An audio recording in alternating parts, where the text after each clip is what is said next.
कथाको सुरुमा हामी भिक्टरलाई देख्छौं जो आफ्नो नयाँ प्रोटोटाइप रोबोट A1112 मा काम गरिरहेका थिए। उनीसँगै उनकी श्रीमती नादिया र उनको सहकर्मी कटिया पनि छन्। यी तीनैजना मिलेर हरेक काम गर्न सक्ने धेरै बुद्धिमान रोबोट बनाउँदैछन्। मिशन सुरु हुने बित्तिकै उनले रोबोटको सञ्चालनको परीक्षण गरे। सुरुमा रोबोट बारम्बार खस्थ्यो। उनी राम्ररी हिन्डुल गर्न नसक्ने भएकाले उनीहरू अलि चिन्तित भए। तर भिक्टर अझै पनि काम जारी राख्यो। तर जब उनले देखे कि रोबोटले आफ्नो शक्ति नियन्त्रण गर्न सक्षम छैन, चीजहरू भाँच्दा उहाँ पनि दुखी हुनुभयो। उनलाई साहस दिन नादियाले भनिन् कि हामी रोबोटको मस्तिष्कको शक्ति बढाउन सक्छौं। अहिले परीक्षण मात्रै भइरहेको छ, धेरै चिन्ता नगर्नुहोस्। बिस्तारै त्यो रोबोट हिँड्न सिक्यो। यो प्रगति देखेर तीनैजना निकै खुसी भए।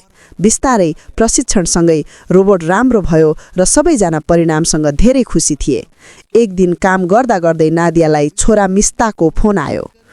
उनी व्यस्त थिइन्, त्यसैले फोन काटिन् र लेखिन्, छोरा बुबासँग कुरा गर। उनले भिक्टरलाई मिस्टा के चाहन्छन् भनेर पनि भने।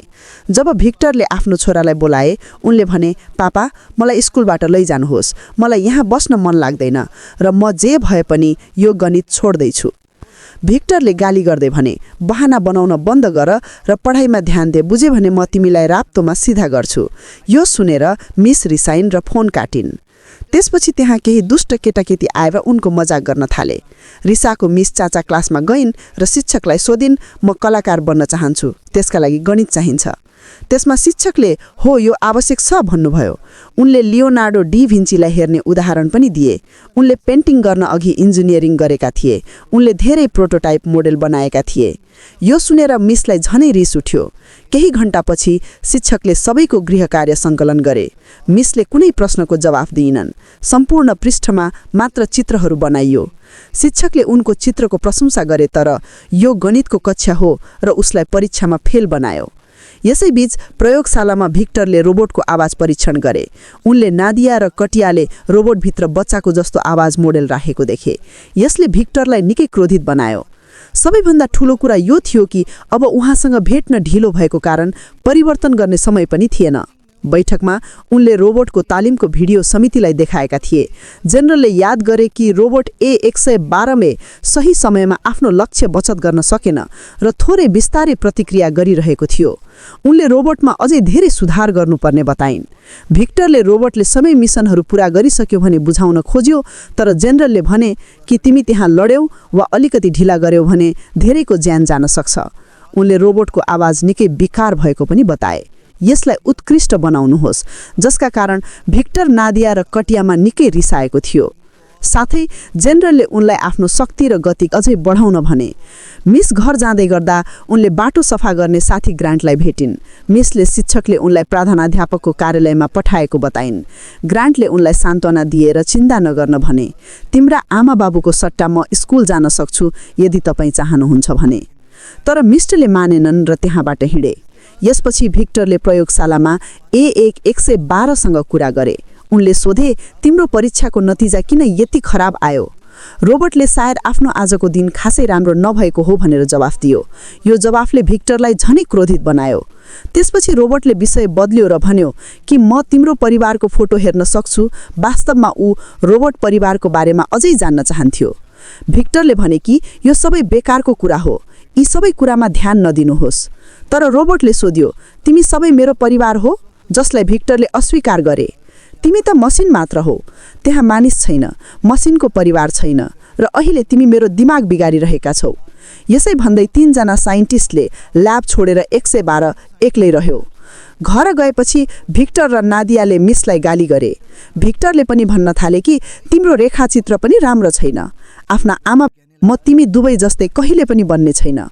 आफ्नो छोराले यसो भनेको सुनेर भिक्टर निकै दुखी भए। अर्कोतर्फ 112 प्रयोगशालामा एक्लै थियो। उनले शब्दकोशमा परिवार शब्द हेर्यो, तर केही बुझ्न सकेन। त्यसपछि उनले सोचे कि यी सबै बुझ्नको लागि मैले वास्तविक परिवार खोज्नुपर्छ।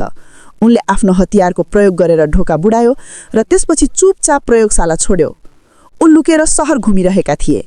एकपटक उनी सडकमा दौडिरहेका यी साना रेलहरूसँग ठोकिनेमा थिए। केही समयपछि उनले भित्तामा केही चित्रहरू बनाउने मान्छेहरू देखे। रोबोटको आवाज सुनेपछि एउटा केटा तल खसेको थियो। रोबोटले तुरन्तै उसलाई मद्दत गर्यो र बचायो। रोबोटले बच्चालाई बचायो, तर केटा डराएर त्यहाँबाट भाग्यो।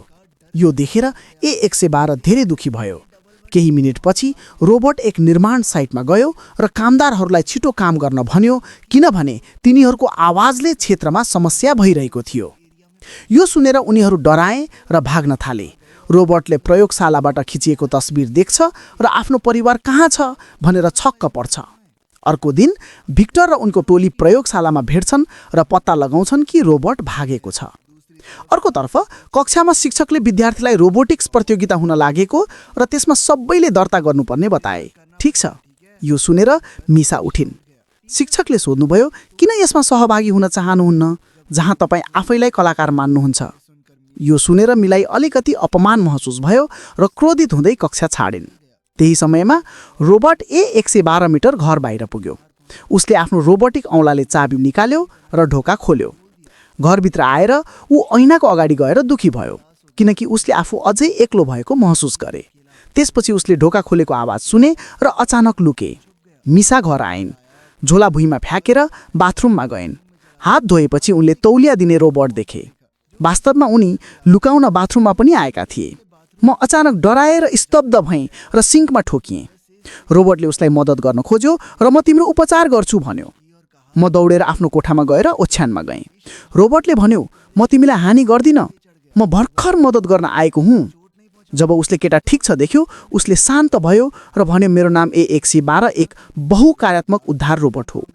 उसले औँलाले चाबी बनाएर घरमा कसरी प्रवेश गर्यो भन्ने सबै कुरा बतायो र त्यसपछि आफ्नो फरक आवाजका मोडेलहरू देखायो। उसको फरक स्वर सुनेर म अलिकति हाँसेँ।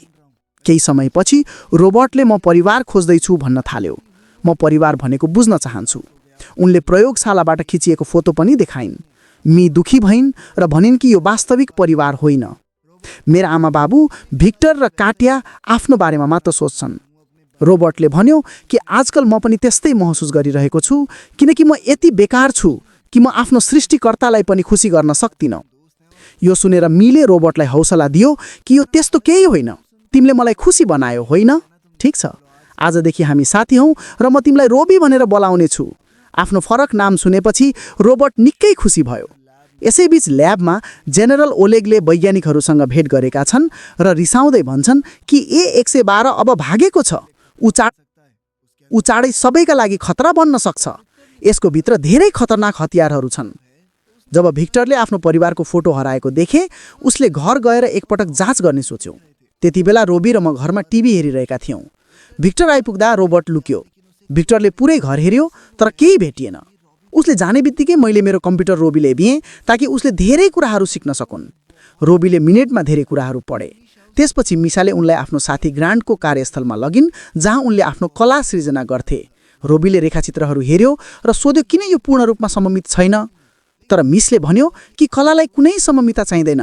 तर मीले भने कि कलालाई कुनै समरूपता चाहिँदैन, यसमा सुन्दरता मात्र हुनुपर्छ। त्यसपछि उसले रोबीलाई झ्यालमा लगे र उनीहरू दुवैले सूर्यास्त हेरे। यो दृश्य देखेर रोबी एकदमै खुसी भयो। उसले भन्यो, हेर, भोलि लुकेर बस्नुपर्छ, म भोलि स्कुल जानुपर्छ। अब रोबी कार्यशालामा एक्लै छाडिएको छ र मिसाले उसलाई एउटा कलम दिन्छन् ताकि उसले चित्र कोर्न सकोस्। अर्कोतर्फ जेनरल ओलेगका मानिसहरूले उहाँलाई सहरको धेरै ठूलो भाग खोजेको बताइरहेका थिए। हामीले त्यो रोबोट कतै फेला पाउन सकेनौं। उनले आफ्ना सिपाहीहरूलाई प्रयोगशाला वरिपरि सुरक्षा बढाउन र सहरका मानिसहरूलाई कुनै पनि रोबोट देखेमा रिपोर्ट गर्न सकेसम्म चाँडो अलर्ट पठाउन आदेश दिए। केही घण्टापछि भिक्टर, नादिया र मिसा आफ्नो घरमा डिनर गरिरहेका थिए। नादियाले भिक्टर निकै दुखी भएको देखेर सोधिन्, के भयो? भिक्टरले जवाफ दियो कि आज मालिकले ल्याब बन्द हुन लागेको छ भन्नुभयो। जसमा मिसाले सोधिन्, किन? त्यसैले भिक्टरले भने कि हामीसँग A12 नामक रोबोट छ। उनी बेपत्ता भएका छन्। यदि उसलाई जति सक्दो चाँडो समातेर हटाइएन भने सबैले आफ्नो जागिर गुमाउने छन्। यो सुनेर मिसा पुरै मौन भइन्। भोलिपल्ट स्कुलमा कक्षाको एक केटा एन्टोनले आफ्नो रिमोट कन्ट्रोल रोबोट चलाएर शिक्षकलाई डिस्टर्ब गरिरहेको थियो। शिक्षिका रिसाएपछि उनले रिमोट मतर्फ हानेकी थिइन् र अहिले शिक्षिकालाई मिसाले यो काम गरेको महसुस गरिन्। त्यसपछि उनलाई कुनै प्रश्न नगरी कक्षाबाट बाहिर निकालियो। केही समयपछि मिसा खेलकुद कक्षामा एन्टोन गए। एन्टोनले उनलाई फेरि अपमान गर्न थाल्यो, तर अब मिसा पुग्यो, उसले एन्टोनलाई समातेर तल फ्याँक्यो। मेरो नाम किन प्रयोग गर्नुभयो? हो, मलाई भन्नुहोस्। त्यत्तिकैमा जिमका शिक्षक दौडेर आएर दुवैलाई अलग गरे। मिसा रिसाउँदै कक्षा छाडेर सिधै वर्कसपमा गइन्।